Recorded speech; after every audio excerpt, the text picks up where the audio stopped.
We're gonna do this live. Supposed to be recording a shop talk right now. Steven's checking into a Frontier flight. Problem Terrible. number one. Don't fly Frontier. We're never gonna get a Frontier sponsorship now either. And action. All right, we're live. Welcome to the next episode of Shop Talk, or maybe the title's now Between Two Printers. You're not really a printer. I'm between one faux printer, one real printer. Wanna be? Oh no, ex-printer. Ex-printer? Although we are gonna get this equipment back one day. We're gonna have it in the shop. You're gonna buy your Just a press manual, just like that nice tabletop set. I saw you printing over the weekend. It wasn't glamorous. It really wasn't. Press I was over. so used to printing white ink on everything for just basic college shirts, and I just went way too hard and it tipped over the tabletop. Yeah, you were a big white. Yeah, you just used white ink on everything. Only white ink on everything. One stroke. So, Steven got engaged this weekend. Congrats. Thank you. That's a huge step forward. Yep. Tell the people, because the video and stuff hasn't come out, but how did you do it? My fiance, our friends at Rowboat Creative, thanks Lucas and Joe, they have this DTG ink, it's like inkjet gun, and we were able to trick my fiance Carson into printing her own proposal on a shirt. So it's a really sweet tool. They had it at ISS, like Bella Canvas had it there with Lucas and Joe. And, Yeah. when the video comes out, it'll be awesome. But yeah, so she printed her own proposal on a shirt. And then we had everyone at Rowboat because their space is super cool. And Yeah. it was an awesome night. So Bruce was important in the setup. Yeah. Flying a drone around, goofing around. It was fun. That That's cool. was a great idea. I must say. You have to get creative. Got to get creative. So. Yeah. That's the first engagement in a screen printing shop that I've seen. On an all-made shirt. I don't know, made sure. Size medium. Size medium. Hey, Bear. They have a beautiful shop too, a lot of space. Yeah. Rowboat Creative. They do a lot of really cool agency type of stuff and a little bit different of a print shop, so I like that. They're also going to be at the Print Hustlers Conf. Yeah, Lucas is talking, speaking. so definitely come out to see him. You guys did your first or second live printing event? Yeah. We decided we have to kind of get back into our community a little bit. And What prompted that? since we moved into our new facility, we're like, how do we raise awareness and how do we get out there a little bit? We're in a small enough town where there's only 100,000 people. The best way to do it is just to get out in front of people. My business partner, Jed, he's about twice my age. He used to live print at softball tournaments back in the late 90s. Uh-huh. And he had a truck and he would bring press right on site. And he did that every weekend. That's how he got his start.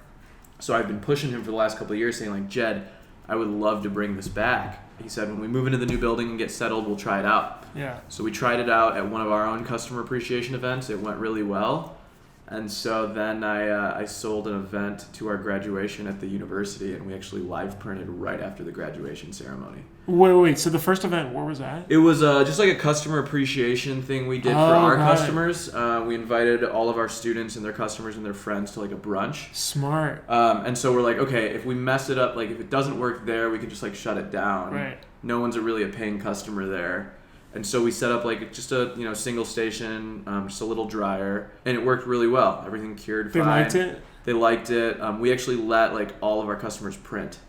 And that you just did for free because it's their appreciation. Yeah, it was just that was our favor we did for the party, and everyone loved it. I mean, it was the highlight of the party. Right. So I took that and I pitched it to one of my favorite customers. That's smart. I mean, your costs are just a $3 tee or $2 tee. Yeah, and they literally, what's cool is they're my customers, so they get to experience screen printing. They understand what it means to put ink through a screen. And my business partner, Jed, he actually they hold their hand and they say, okay, I'm going to do it, now you do it. Right. So we took that same approach to one of the graduation ceremonies, and it was their after party. We did it right in the skybox of the stadium. So it was super cool. All the students graduated. They came upstairs with their family, and the first thing they got to print was their alumni shirt. We had 2 presses set up, sharing one dryer. Wait, so how did you get that job? Were they looking for a live printer? Or I did you pitched it that? to them. I was like, they've always brought me in to do some creative things. Uh-huh. They're a department within the university that is just always pushing the envelope, and we've done very weird things I print fat heads for them because they did fat heads of all the deans, or they try to do very interesting things for their students. Right. So I'm I was confident in live printing. I'd seen us do it. they were just going to order shirts from us. And I was like, why don't we take this a step further? Why don't we come print them for you on site? Kind of pitched it to them. Got it. So they asked for T-shirts for the event, but you said live printing could be really cool. Live printing could be really cool. Okay. So, we pitched it to them, put together a basic price sheet. How did you price it? I looked at how much we would have made if we would have just sold them shirts. Mm-hmm. I wanted to be fair, right? Like, this was our first big event, so I didn't want to, overdo it. Basically, I charged them, a setup fee to bring all of our equipment out there. Mm-hmm. And I kind of looked at, tent and rental companies, other live printers, and I was like, okay, what's it going to cost for us to come out there? And then, how much do we want to charge? Do we want to charge per shirt? Do we want to pre-buy stuff? So, the whole event, we printed 300-400 shirts in 2 hours. Mm-hmm. I want to say it was a $5,000 or $6,000 ticket, So what was the setup fee? $1,000? Yeah, close to $1,000 and an hourly fee for us to be there. What does something like that run? A couple $100 an hour. Okay. Is it that includes shirts for that hour? No, so then they buy shirts a la carte, but in this case they wanted to pre-print a left sleeve. Uh-huh. So they guaranteed that they were going to buy 500 shirts. Got it, because you don't want to be printing 2 locations there. Right. So we pre-printed the location. So I sold them a shirt at a certain cost, and then I was like, we're going to print all of these shirts. And they actually asked if they could save the leftovers for an event they want to do in the fall. Mm-hmm. That wasn't a big deal. So we had a couple hundred shirts left over. They overbought. And then every student literally in their cap and gown printed a shirt. And it was more of it was an experience. We actually made smocks so that the when it said alumni on it. Uh-huh. So they would get in line, they'd put their smock on, they'd come to us, they'd pick out their shirt size, come to us. We would print it together. We would probably do more of the printer, but they would hold on to one hand of the squeegee, right. And then we'd put it through the dryer. They'd wait at the other end. They'd get their shirt, take their pictures, and their parents were all around us. It was a swarm, a very intense swarm for 2 hours. How did you handle the line? They helped us out. We had extra staff there mm-hmm. that we kind of just made these queues. So it was almost like your own shop. Wait in line, pick the shirt, bring it to the press, print it, put it through the dryer, pick it up. How did you know the sizes to bring? They guessed. I was they said we think we're gonna have 300 to 400 people up there, but let's bring 500. Got it. And everyone had a shirt. Okay, so they ordered more to cover additional sizes just in case. Yeah, and we worked pretty hard. We printed nonstop. How many hours were you guys there? We got there at 9:30, 10 o'clock. The event didn't start till 11. We went till about 1:30. The event cut off, and we were out of there in 45 minutes or so after. Got it. How long did it take to set up? We actually set up the night before. So my business. That made it smart. And that was So we basically everything is on carts, and basically your press is your biggest. So we brought 2 presses in. The Ryonet carts, the green carts. Mm-hmm. We basically rigged our own. And Jed, my business partner, is an amazing welder and fabricator, so he built most of the equipment. And so we put it in the back of our pickup truck, drove it to the stadium, brought it up, left it there in their closets overnight, and then really the next day it was just setting everything up. We kind of had 2 rubber bins for dirty and clean. Jed was bring extra squeegees because you're gonna drop one in the ink. Bring extra this, bring extra that. Because people don't notice. Yeah, so a lot of weird things. He's or ink cleaner. Ink cleaner, and he's we should get some smocks ahead of time. These kids are gonna be in their suits. Right. Smart. So and then, okay. So you go there. The types of things that you should think about bringing is extra squeegees. I brought Ziploc bags. Spray ink cleaner, paper towels. Yeah, probably. ink cleaner. Your spray tack. Towels, garbage bags for the screens when you're done. Uh-huh. So they're gonna have ink in them. So we just tossed them in a garbage bag, tied it up. Got it. But Ziploc bags, big Ziploc bags, because exactly within the first hour, squeegee dropped in the ink. I literally took it out, put it in a bag, pushed it in the corner. Smart. You just keep moving. Keep moving because you can't. Another thing he did was he pre-burned extra screens. He's if a screen tears, screen goes out, we just need to have more screens ready to go. So he burned double the amount of screens. Right. And we actually gave all the customers 2 options. They got to pick so we brought extra screens. He brought a flash unit just in case something went wrong with the dryer. Interesting. We were using a pretty old dryer that he had used, and he rewired it to work really well, but he's just in case I need to throw another flash on there. Mm-hmm. just like things you wouldn't think of that you're like, oh, that could go wrong. That could be a disaster. Yeah, like if our dryer goes, our dry, like, we were using their power, and so it was really important ahead of time. Like we tested power for like an hour. Yeah, okay, so that's a good thing too, is testing to make sure that it can. Yeah, I mean, we're working on 110 power, but like we know how easily those things blow with how much heat, those heating elements put off. So like, I didn't trust. I mean, they told me that this is dedicated power, you're going to be fine. Right. But literally the night before, I just plugged it in and let it run for an hour just to make sure the dryer was running. Yeah. Because like the event would be done. Like we wouldn't even have anything to give out if our dryer went out. It was important to just have like people management there to like for the flow of people, but overall like it was swarming. Like I could not. Wait, you just said people management for the flow. So was there university people? Like I asked for a couple people from them, and then we had our own just helping us out. Just to keep the line organized. And then people want to swarm around the press. So at some live printing events, it's like gated off where like they can't come back and see they can see but they can't touch. Right. Ours was very hands-on. So like, a student would come to print that shirt and their mom wants to like get in and take a picture and their camera lens is like almost in the ink and I'm like stand right here, Right. So just, being very control of your press when you have people close. And then we took craft paper and we put it down underneath us in case like drips and stuff like that. And it looked really professional. We called it Campus Ink Live, and we like kind of gave it its own cool black rebrand. We wrapped our oven with like spaceships and kind of stuff.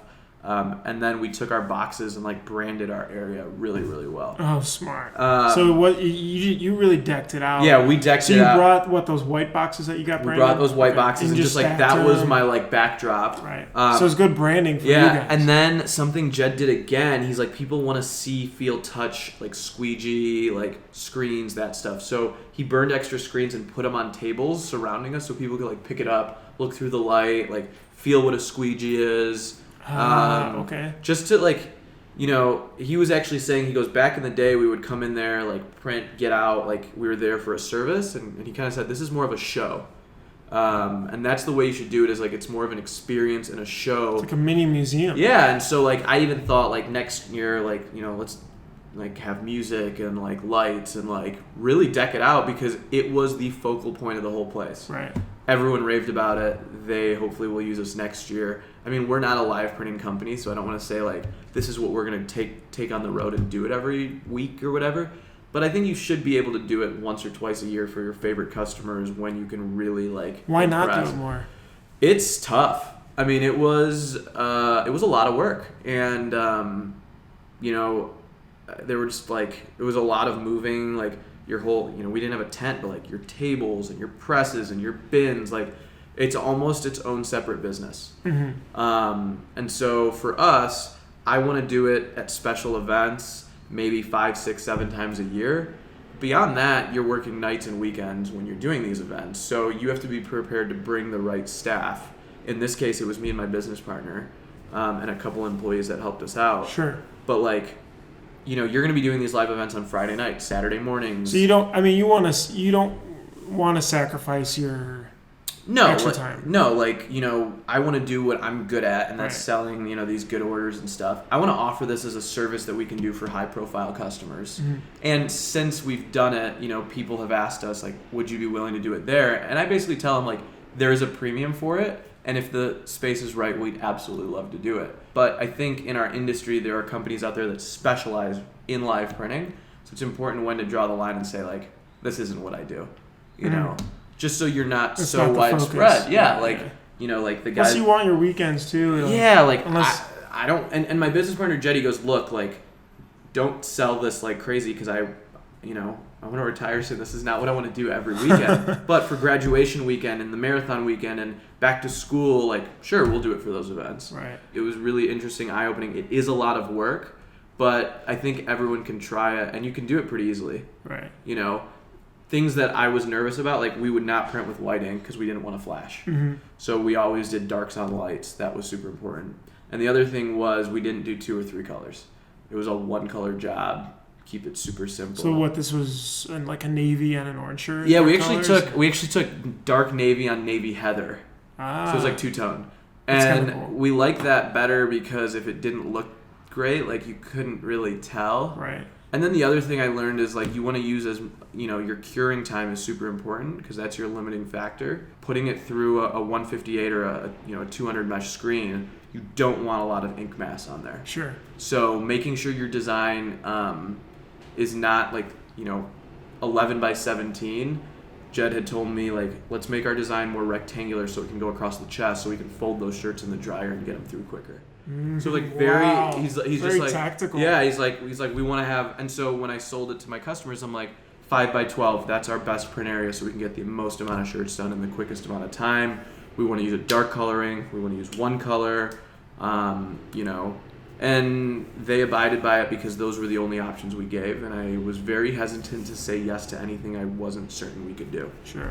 That's a really great point. We were indoors, and I don't know how it works outdoors, but working in the elements, if it's a windy day, it could really mess with your dryer, is what I've learned. Mm-hmm. So it's really important to control your environment, to make sure that you're not stepping out of your bounds.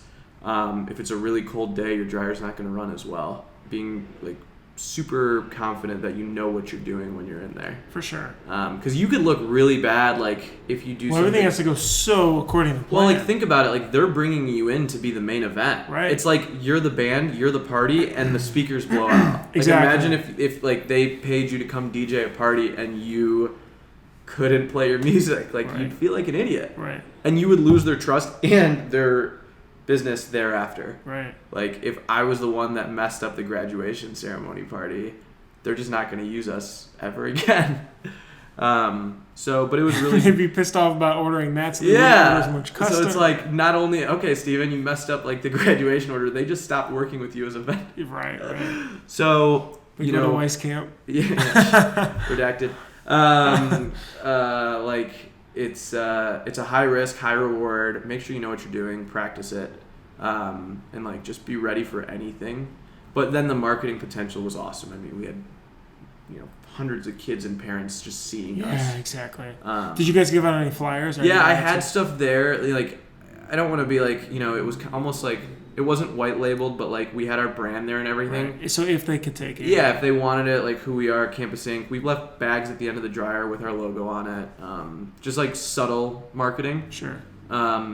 So that we didn't overdo it. I wasn't going to stick a business card in every bag, whatever. Because they're paying you as a service to come perform. Right. So that's the way I thought about it, was if I was paying someone to perform at my wedding, this is how I would want them to act. True. You're live printing at your wedding, right? We are, yeah. We actually we signed up with Barrel Maker, so really excited to have them on board. I actually have to work on the design still. Yeah. But yeah, I was pumped. But it's one of those things, and to Justin and Barrel Maker's credit, that's what they do. That's what they're good at. So I will, I'll creep in that area, but if I get a huge call for something, I would just say Justin, this is what you're good at. Can you come in and do this? Right. I'll take the small peanuts and stuff, but they can come in and do that because that's what they're good at. They have a business positioned around that. For sure. And I think it's really important to just know what you're good at and don't overstep what you think you're capable of. Yeah. It sounds like too just the time. I mean, unless there was a team that you could have working nights and weekends, the time required just completely takes away of your life. Right. So, I mean, yeah, unless you have a dedicated staff, just be careful because then you're going to burn through your employees. Yeah. Hey, you need to be here on a Friday night. Well, I just worked 40 hours for you. True. You know, it's a new avenue. I don't think I'm going to go crazy with it, but I think I'll just offer it here and there. Right. So, yeah. And I think... Unless you did day Greek parties or something. Yeah, but who's going to pay for that? don't they have all those day parties all the time? I remember when I was at Frat boys UFI, are going to pay for a live, and that's what I want to do is bring a press into a frat party. Because that's going to go well. Fair. Yeah, I guess there's no crowd control. Yeah, that's going to go really well. I'll bring you down for that. You can live print that event. But no, it was super, super fun. And then at my engagement, we live printed there, and everyone loved it. Yeah, true. And that was the giveaway there. So, I don't see why you can't do it for weddings and things like that. And, why not? Anything else new on your end? No, just ready for summer. For the folks listening, it's Chicago. It's finally warm. Yesterday was in the 40s. Today's in the 70s. We're actually taking the whole team out to a Cubs game a little bit later. So Print Hustlers coming up July 13th. Yeah, tickets are getting close to being sold out, so we're really excited about that. Everything's getting lined up. I got a few more calls and chats. We have some sponsors now. It's the first time you're putting me in charge of the party. Yeah, Steven's job is the party, so if it's not enjoyable. Last year was pretty good. I like last year. Yesterday was fun. We'll push the envelope a little bit and see what we can do. Yeah, there's twice as many people, which I've discovered over 70 to 100 people. It's hard to plan larger events because the spaces want you to book it, which then auto ups the cost way higher. Do you have some experience with your wedding, Bruce? Slight experience with weddings, but I don't remember this much trouble with we had 100 people last year, but maybe 60ish came afterwards out to the bar we had, but that was fine. It was just like, hey, show up. Yeah, we'll do something fun for sure. Yeah. Very excited for this year. Profit First Mike's coming. Yeah, I had a really good chat, and I should have recorded this. I went to go visit Justin, the Burrow Maker, last week. And he implemented Profit First, and he was talking about his workflow through it and how it changed the business. I'll get him on to chat more through it, but I'm sure the separate bank accounts and the allocations and everything. I think the biggest takeaway is that it helps, but you have to find the right percentage splits for your business. I'm gonna let him talk through it because he went through it. So yeah, I feel like that'll be just like one of the highlights of the conference, and some of the speakers coming. Justin's implemented. Mark Kudre is Profit First certified. It's gonna be awesome. I'm very very excited for the summer. Super pumped. Awesome, guys. Thanks for joining Printavo Print Hustlers podcast. Another Shop Talk episode. All right, we'll see you guys next time. Take it easy.